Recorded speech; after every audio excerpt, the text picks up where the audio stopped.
Assalamualaikum warahmatullahi wabarakatuh. Kali ini Talkroom kembali dalam edisi yang menjadi kebiasaannya, yaitu menghadirkan narasumber-narasumber yang tentunya dalam kesempatan berbahagia ini adalah sebuah keresahan sebenarnya. Keresahan teman-teman dan juga saya selaku orang tua yang belakangan sangat banyak sekali kasus-kasus yang muncul di tengah masyarakat.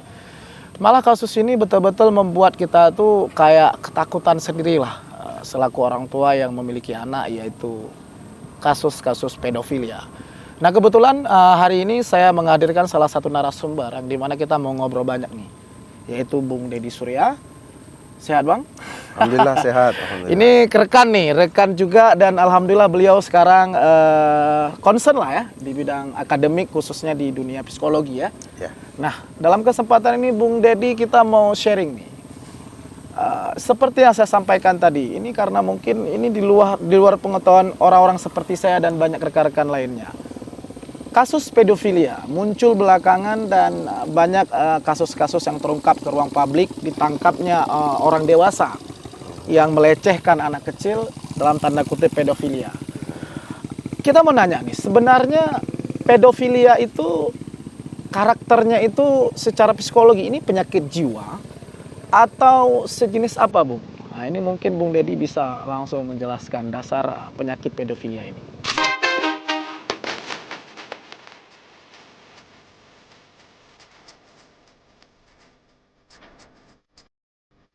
Bismillahirrahmanirrahim. Assalamualaikum warahmatullahi wabarakatuh. Waalaikumsalam. Oke, kita masuk dulu ke definisi ya, agar orang-orang bisa memahami lebih dalam dan tidak salah paham tentang pedofilia.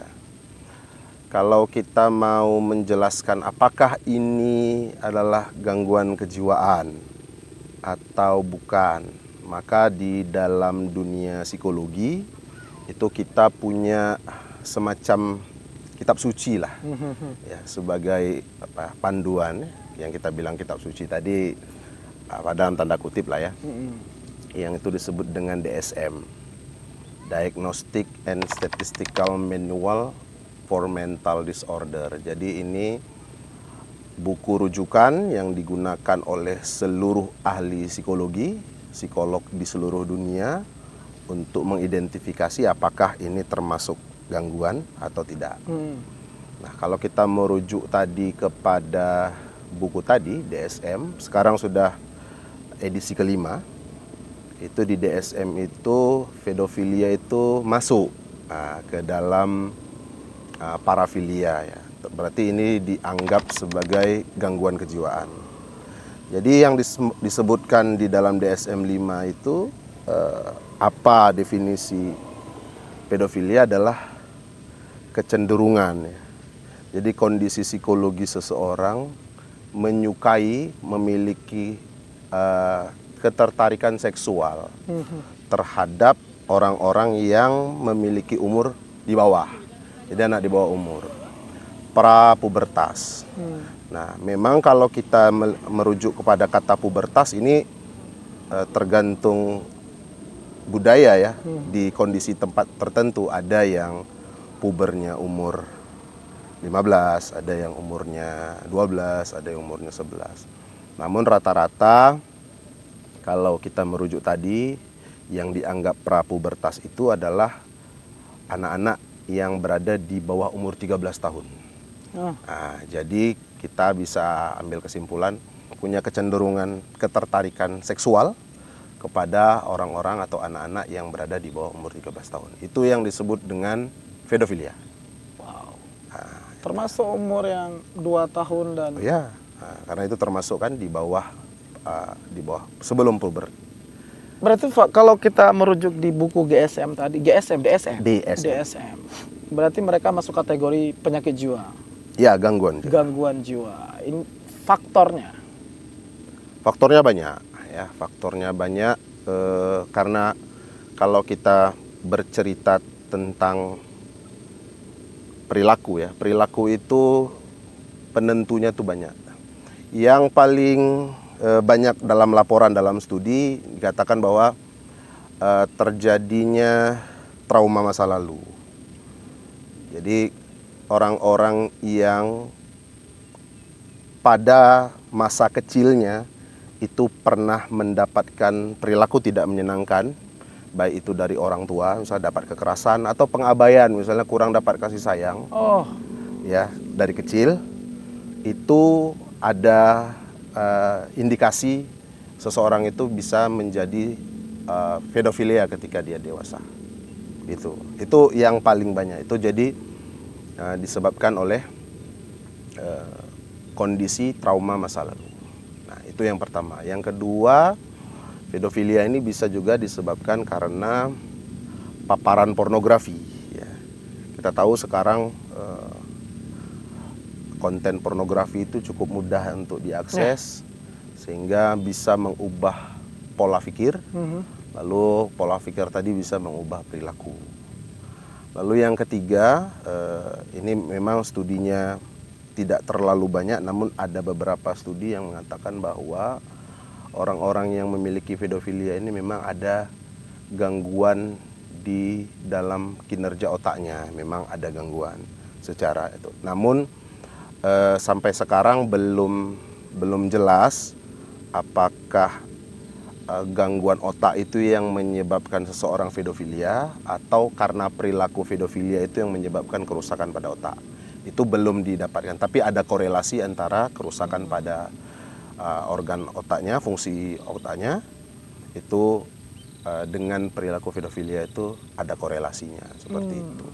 yang menarik di saya kalau saya buka-buka artikel nih, Bung. Ya, kita baca-baca berita faktor dia jadi pedofilia. Misalnya ada sebuah berita yang saya baca belakangan, orang tua yang akhirnya juga melakukan pedofilia terhadap anak kecil, anak tetangga dan sebagainya. Itu alasannya rata-rata konkret karena situs film dewasa yang mereka tonton. Akhirnya mereka terjebak dalam ruang untuk menyukai anak-anak. Yang menarik di saya itu di poin ke-1 yang nggak pernah saya sangka. Ini faktor trauma bisa menjadi seseorang menjadi pedofilia. Ini kalau dalam segi ini agak sedikit saya ingin lebih jelas lagi diutarakan, Bung. Ini hal yang baru nih menurut saya nih. Karena kan yang saya baca ini faktor pedofilia karena dia menonton film dewasa, akhirnya dia menyukai anak-anak karena dia tidak mendapatkan tempat dalam tanda kutip tidak memiliki pasangan dan lain-lainnya, akhirnya dia melimpahkan kepada anak kecil yang menjadi peluang bagi dia. Lantas poin pertama ini kok faktor trauma ini yang menarik. Iya. Dalam dunia psikologi itu ada beberapa perspektif untuk melihat perilaku ya. Jadi sebenarnya perilaku itu disebabkan oleh apa kan begitu. Salah satu perspektif yang cukup terkenal dalam dunia psikologi itu adalah perspektif psikoanalisis, bahwa perilaku itu disebabkan karena masa lalu ya. Kalau kita bisa secara sederhananya seperti itu. Ada teori yang diajukan oleh Freud misalnya, bahwa beliau menyebutkan bahwa ada beberapa fase ya psikoseksual yang terjadi pada manusia. Fase pertama itu disebut dengan fase oral, bahwa libido seksual pada fase ini itu bergantung pada mulut, berpusat pada mulut. Jadi pada fase ini seorang bayi itu membutuhkan rangsangan seksual yang berpusat pada mulut. Makanya perlu diberikan ASI. Jadi ASI itu bukan hanya untuk memberikan Nutrisi. kepuasan nutrisi, tapi juga dalam tanda kutip kepuasan seksual kepada bayi. Jadi disuruh kita, kalau dalam agama Islam dikatakan harus 2 tahun ya. Nah, memang dalam teorinya itu 0 sampai 1/2 tahun. Jadi memang dari Freud juga mengatakan begitu. Harus terpuaskan.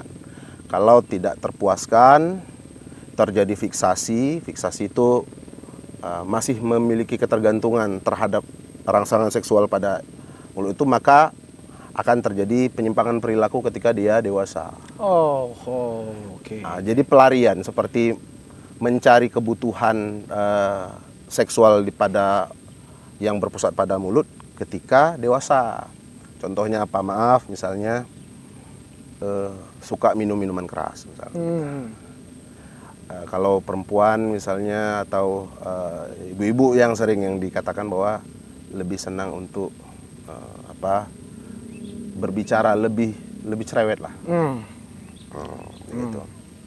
Terus termasuk katanya ada kaitannya dengan perilaku merokok. Nah, itu juga begitu. Nah, lalu apa kaitannya nanti pada pedofilia ya? Pedofilia. Nah, pedofilia ini itu terjadi fiksasinya pada fase yang ketiga. Jadi oral, anal, falik. Nah, pada fase falik. Seseorang yang tidak mendapatkan kebutuhan seksual secara penuh ya, tidak terpuaskan secara seksual pada fase falik, tidak mendapatkan kasih sayang pada fase ini, lalu mendapatkan kekerasan pada fase ini, pengabaian pada fase ini, maka penyimpangan perilakunya adalah agresi secara seksual. Nah, kayak gitu. Agresi secara seksual. Jadi muncul perilaku kalau berhubungan seksual itu suka menyakiti, misalnya seperti itu. Dan termasuk pada bagian ini itu juga termasuk perilaku yang kita sebut tadi ya, pedofilia. Jadi seperti itu. Pada fase inilah terjadi. Maka dibutuhkan memang kalau dikatakan bahwa kebutuhan kasih sayang, perhatian ya, kepada anak-anak pada fase golden age, masa keemasan ini betul sekali, karena memang ini menjadi fondasi utama pembentukan karakter anak, pembentukan perilaku anak ketika dia dewasa. Begitu.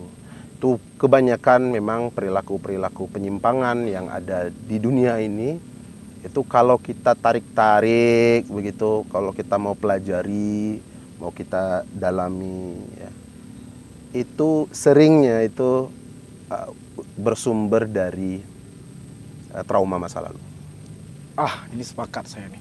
Akhirnya saya juga pernah baca-baca artikel, artinya bukan pedofilia saja sebenarnya faktor kalau ada masa lalu yang tidak baik-baik saja ya, penyimpangannya. Mungkin begitu ya, Bung. Betul. Ada faktor-faktor lain ya, mungkin yang penyimpangan lain. Akhirnya logis ini, dan ini satu kalimat yang mungkin kalau bisa nanti kita akan kunci ini bahasa ini, bahwa saya penting sekali memberikan perhatian di saat anak golden age.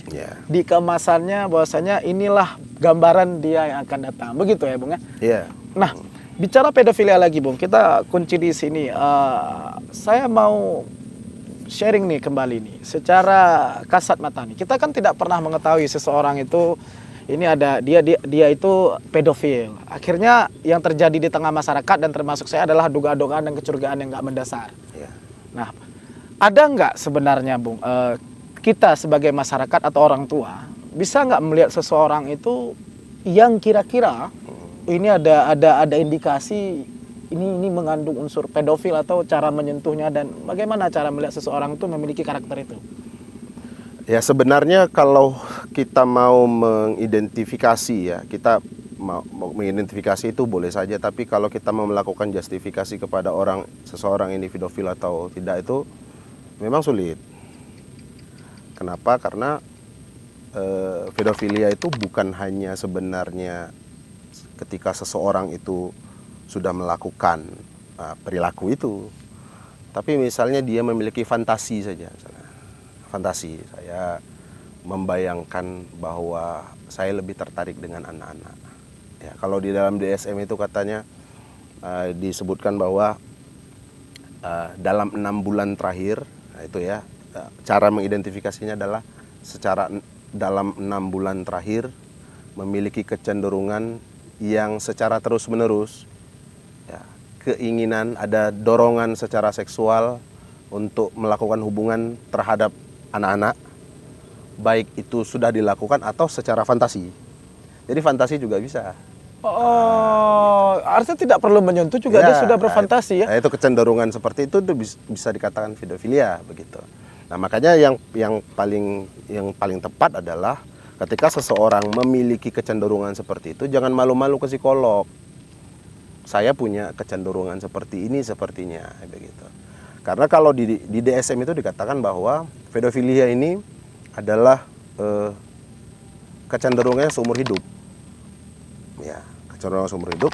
Namun kalau ada upaya untuk melakukan treatment, ya dia mencoba untuk memperbaiki dirinya, dia berkonsultasi ke psikolog atau kepada psikiater misalnya.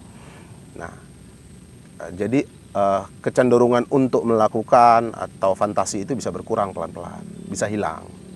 Artinya ada solusi Ada bagi solusi. mereka mengidap Iya. atau ada indikasi mengidap Iya. pedofilia. Untuk Namun sayangnya orang ketika ada gangguan seperti itu malu.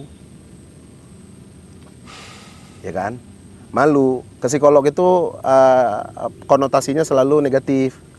Maaf, orang gila. Padahal ketika kita memiliki gangguan misalnya ya, ini kayaknya ada yang nggak nyaman, ini saya kok mengarahnya ke sana seperti itu. Kok semakin lama kok semakin intens, fantasinya kok semakin liar gitu. Nah itu sudah bisa ke psikolog begitu. Jadi jangan dibiarkan itu menjadi perilaku. Dan dampaknya akhirnya Ya, yang betul. seperti berita-berita yang belakangan cukup banyak muncul. Iya. Aduh. Betul. Akhirnya bisa merugikan orang lain kayak gitu kan. Tadi sempat kita singgung nih, Bung. Kayak udah clear nih. Nah, karena dari sebab, akibat, kemudian kalau ada indikasi dan solusinya sudah ada mungkin. Ya. Kemarin ada berita. Iya. Tadi sempat kita singgung dan Bung sempat bilang, saya sempat terdiam tuh. Oh, itu bukan pedofil ya? Nah, Iya, ini. iya. Kemarin berita seorang ayah kandung itu memperkosa ataupun ya begitulah kira-kira anak kandungnya sendiri. Tapi Bung bilang itu bukan kategori pedofil. Iya, lebih berat lagi itu. Apa itu? Ya, kalau di dalam dunia psikologi itu disebut dengan incest ya. Jadi dorongan hubungan seksualnya kepada orang yang memiliki hubungan darah. Ya, itu incest itu lainnya. Lebih parah ya sebenarnya ya. Jadi ada hubungan darah, baik itu misalnya ayah terhadap anak atau abang dengan kakak. Nah, itu yang masih ada hubungan darah, itu incest namanya. Lain lagi ruangnya itu ya. Lain bendanya. Lain bendanya, tapi waduh, berarti oke, sip. Kalaulah kecenderungan yang disampaikan adalah pedofil, tadi kalau bicara yang kemarin berita incest ya, Incest. itu lebih parah. Iya. Bisa diobati juga enggak begitu? Nah, kalau ini kan memang apa ya? Sebenarnya tidak ada perilaku yang tidak bisa dikendalikan ya. Nah, yang paling utama itu adalah ada kesadaran bahwa saya ini punya kecenderungan ke sana nih. Nah, ini yang kadang-kadang kita nggak punya alarm itu kan. Alarm bahwa saya ini kayaknya sudah mengarah ke pikiran yang nggak sepantasnya. Gitu. Nah, kalau orang sudah menyadari ya, sudah aware terhadap kesehatan mental ini, saya pikir perilaku seperti ini bisa diatasi. Sayangnya masyarakat kita kan masih tabu, masih apa ya, menganggap bahwa nggak penting. Akhirnya nanti jadi bermasalah. Ya, seorang orang tua misalnya, normalnya kan orang tua itu kan menjaga anaknya gitu. Normalnya kan orang tua itu nggak mungkin senang secara seksual kepada anaknya gitu kan. Karena itulah buah hatinya yang dia lahirkan. Namun kan kadang-kadang terjadi seperti itu ya. Mungkin tadi paparan pornografi yang semakin luar biasa ya. Ditambah tidak ada kontrol diri ya, kontrol diri dari seseorang gitu. Nah, bisa saja seperti itu, dorongan seksual yang cukup memuncak, apalagi laki-laki itu kan dianggap memang makhluk yang lebih mudah tertarik secara seksual ya kepada siapapun ya gitu ya. Yang kadang-kadang kalau misalnya tanpa logika, tanpa pikiran yang sehat ya bisa keluar dari jalur ya. Menyukai sesama jenis kah, kadang-kadang terjadi hubungan dengan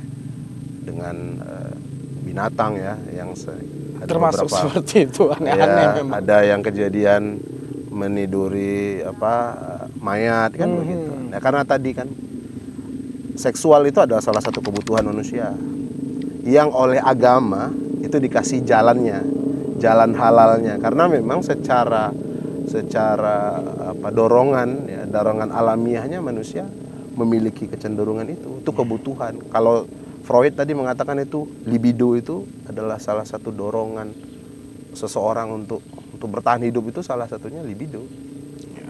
Nah, jadi diberikan tempat untuk disalurkan dalam agama kita, syukurnya punya solusi itu. Nah itu yang sekarang mungkin karena pengaruh tadi ya, pengaruh budaya masuk ya, budaya barat mungkin ya, nggak menganggap bahwa incest itu sebuah masalah. Nah, yang itu kadang-kadang masuk, baik itu secara disadari maupun yang tidak disadari.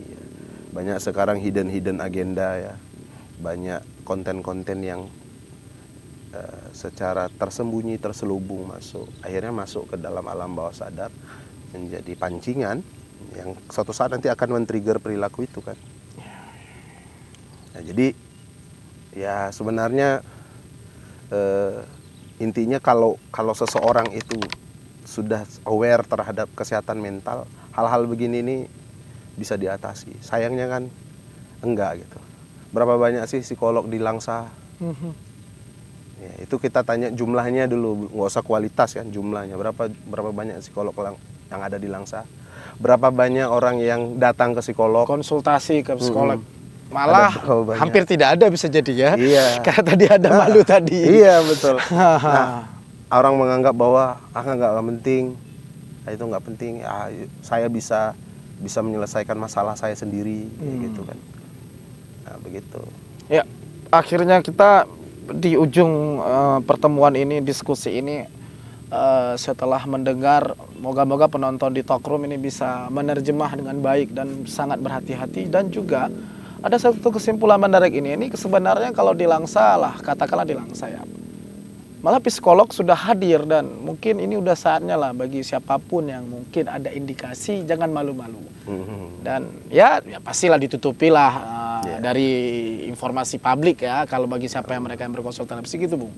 Ya, itu kerahasiaan itu adalah salah satu unsur yang paling dijaga ya di dunia psikologi. Siapapun yang melakukan konsultasi ya, baik konseling misalnya ya, membutuhkan layanan lah, bantuan dari psikolog, itu dijamin kerahasiaannya, baik namanya, gangguannya itu tidak akan disebar begitu. Ya sama seperti kalau kita sakit lalu pergi ke dokter, ya dokter nggak akan buka rekam medis ke orang lain. Ya, jadi jangan khawatir, jangan takut ke psikolog itu kalau ada gangguan apa-apa begitu ya, ada perasaan yang muncul yang kayaknya ini udah agak menyimpang nih. Di luar ya udah bisa nih ke psikolog. Bisa ini ya, begitu. Jangan merasa bahwa ya nggak apa-apa gitu. Bisa kita kontrol sendiri. Kacau nanti. Hal-hal begitu. Jadi bisa diterapi. Oh ini sudah berbahaya begitu ya. Nah, dan jangan self diagnose. Ini yang sering juga nih anak-anak Gen Z ini, ya kan? Karena sekarang konten-konten tentang mental health ini udah menyebar di YouTube, ya kan? Bisa di browsing di Google. Lalu senang, nanti dibaca, contoh indikator menandai seseorang. Contohnya begini-begini. Gitu. Itu banyak itu yang melakukan self diagnose, dia baca. Ada 7 misalnya ciri-cirinya, kayaknya saya nih. Nah ini juga bahaya. Ada dulu ya, sekitar setahun yang lalu datang ke program studi saya ya, di program studi psikologi Islam. Itu ibunya bawa anaknya merasa bahwa dianya ini psikopat. Wow. Nah, dia merasa seperti itu. Ya dari mana dia dapat seperti itu? Ya dari dia baca artikel. Di googling tadi. Dia googling, dia baca, lalu dia meyakini bahwa dirinya psikopat. Wah, bahaya sekali. Nah, jadi untuk mengidentifikasi ya, lalu menjustifikasi, ini perlu orang-orang yang sudah profesional di bidangnya. Jadi jangan, untuk baca-baca bolehlah, itu sebagai wawasan. Tapi kalau seneng itu, kalau saya lihat di Instagram adik-adik kita gitu ya, nanti ansos, dia bangga dengan kata antisosial ya, saya antisosial. Padahal kadang-kadang antisosial yang dia maksud dengan yang menurut dalam dunia psikologi itu berbeda. Ya, Makanya ini dia. Kita kembali ke Hadim aja tuh. Bet tamu tire, tamu gure. ya betul. Sering begitu. Orang menganggap antisosial itu kan orang yang nggak suka bergaul. Enggak, salah. Dalam dunia psikologi, antisosial itu orang yang dia itu nggak peduli terhadap hak orang. Jadi dia menyakiti orang, dia nggak punya perasaan apa-apa. Itu lebih ekstrim. Iya, itu. Tapi dengan bangganya nanti buat di profil Instagram, ya, antisosial. Dia bangga gitu. Karena tadi ya, kepingin berbeda. Ya, tampilan anak-anak apa Gen Gen Z Z hari ini ini. kan ingin berbeda ya, distingsinya, kepingin bahwa saya dengan orang lain ini saya unik, saya istimewa begitu. Paham, Ya, itu bahaya ya, bahaya. Jangan dilakukan itu, adik. Maka itu tadi Hadim aja. Bet tamu tire, tamu gure. Jangan bertiru tapi berguru. Nah, itu yang paling penting. Terima kasih Bung atas waktunya Bung Dedi. Iya, Banyak sekali kajian-kajian atau ilmu-ilmu dan ilmu sharing yang kita dapatkan di sore hari ini, dan tentunya penonton akan menyimpulkan sendiri. Dan lagi-lagi ya kita kalau bisa mengundang kembali ini Bung Dedi di agenda-agenda selanjutnya, Insyaallah, tentunya yang berkaitan dengan kepenimpangan-penyimpangan. Bisa Bung ya? Insya Allah selagi. Karena kan banyak nih yang menyimpang-menyimpang nih ke depan yang mau kita undang Bung Dedi ini kan. Iya, Secara psikologinya nih. ya semakin perkembangan teknologi itu menyebabkan manusia itu harus melakukan penyesuaian kan. Ya, penyesuaian. Dulu misalnya kita melakukan sesuatu itu kan secara natural begitu, bermain dengan kawan itu ya bertemu fisik begini. Perkembangan teknologi menyebabkan orang nggak bertemu fisik lagi. Iya. Nah, kan perlu penyesuaian dengan itu. Nah, kadang-kadang salah suai, nggak sanggup menyesuaikan atau apa ya, kurang kemampuan untuk beradaptasi, itu bisa melahirkan penyimpangan perilaku. Nah, ini dia. Jadi perlu kita bahas, perlu kita tampilkan pembahasan yang ilmiah ya tentunya ke masyarakat agar kesehatan mental ini menjadi agenda kita bersama.